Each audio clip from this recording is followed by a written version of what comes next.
Hi friends, నమస్కారం. మీకు ఒక విషయం చెప్పాలనుకుంటున్నాను. మా ఇంటి ముందు నుంచి ఉల్లిగడ్డల బండి వాళ్ళు, ఇంకా ఇనుప సామాను వాళ్ళు, ఇంకా కూరగాయలు వాళ్ళు, ఫ్రూట్స్ వాళ్ళు ఎంతోమంది పెద్ద పెద్ద సౌండ్స్ పెట్టుకొని కూరగాయలండి కూరగాయలు అని అరుచుకుంటూ వస్తారండి. ఆ వాయిస్ ఎంత పెద్దగా ఉంటుందంటే చాలా వినలేం. మనం అలా పెట్టుకుంటున్నారు వాయిస్.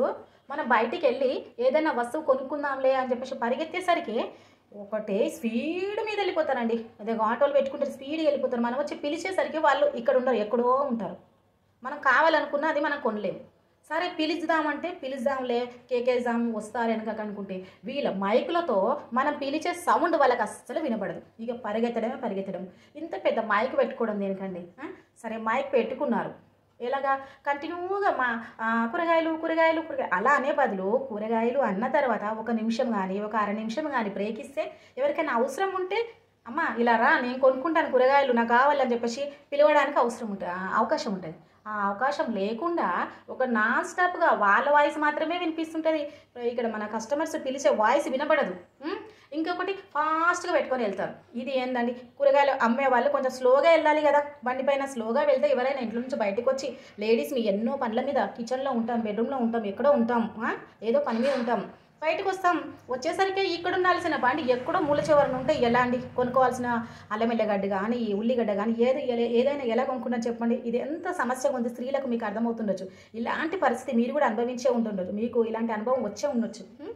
అది కాకుండా సౌండ్ కూడా జస్ట్ ఒక గల్లీలో తిరుగుతున్నప్పుడు ఆ గల్లీకి మాత్రమే వినిపించేలా పెట్టుకుంటే సరిపోతుంది కదండి. మనం బయటకు వస్తాం, కొనుక్కుంటాం. ఒక లిమిట్లో వాయిస్ ఉంటే చాలా బాగుంటుంది, వినసొంపుగా కూడా ఉంటుంది. అలా కాకుండా ఈ గల్లీలో తిరుగుతూ ఇంకో 4 గల్లీల అవతలకు వినిపించేలాగా పెద్ద మైకులు వేసుకొని పెద్ద పెద్ద వాయిస్లతో అరుచుకుంటూ వస్తాం. మనం ఏది కావాలన్నా ఏదన్నా అడగాలన్నా మనకే వినిపించదు, వాళ్ళకు వినిపించదు. అది కాకుండా ఎవరైనా పిల్లలు చదువుకుంటుంటారు, ఏదైనా కంప్యూటర్ మీద జాబ్ చేసుకుంటుంటారు, ఆన్లైన్లో వర్క్ ఫ్రమ్ హోమ్ చేసుకుంటూ ఉంటారు, ఎవరైనా సాఫ్ట్వేర్లు ఉండొచ్చు, వాళ్ళకి అందరికీ అది లైవ్లో మాట్లాడుతుండొచ్చు. అలాంటి వాళ్ళకు ఈ డిస్టర్బెన్స్ ఎంత ఇబ్బంది కలిగిస్తే చెప్పండి. చాలా ఇబ్బంది కల్పిస్తుంది కదా. సారీ, దయచేసి బిజినెస్ చేసే వాళ్ళందరూ కూడా తప్పుగా భావించకండి. నేను చెప్తున్నాను ఒక ట్రిక్ అనుకోండి. ఏంటంటే వాయిస్ కొంచెం తక్కువగా పెట్టుకోండి, ఆ గల్లీకి వినిపించేంత వరకు. అలాగే ఒక డైలాగ్, ఒక వాయిస్ ఒకసారి చెప్పినప్పుడు దానికి అర నిమిషం కానీ ఒక నిమిషం కానీ అలా బ్రేక్ ఇవ్వండి, ఎవరైనా బయటకు వచ్చి తీసుకునేందుకు.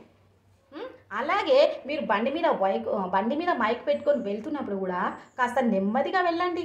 ఎవరైనా కొనుక్కునే వాళ్ళు వచ్చి కొనుక్కుంటారు, అంతేగాని వెనకాల ఎవరో కుక్కలు ఎబ్బడబడ్డట్టుగా స్పీడ్గా వెళ్ళిపోవడం అయితే చాలా కష్టం. బిజినెస్ మీకు కొద్దిగా నష్టమే జరుగుతుంది.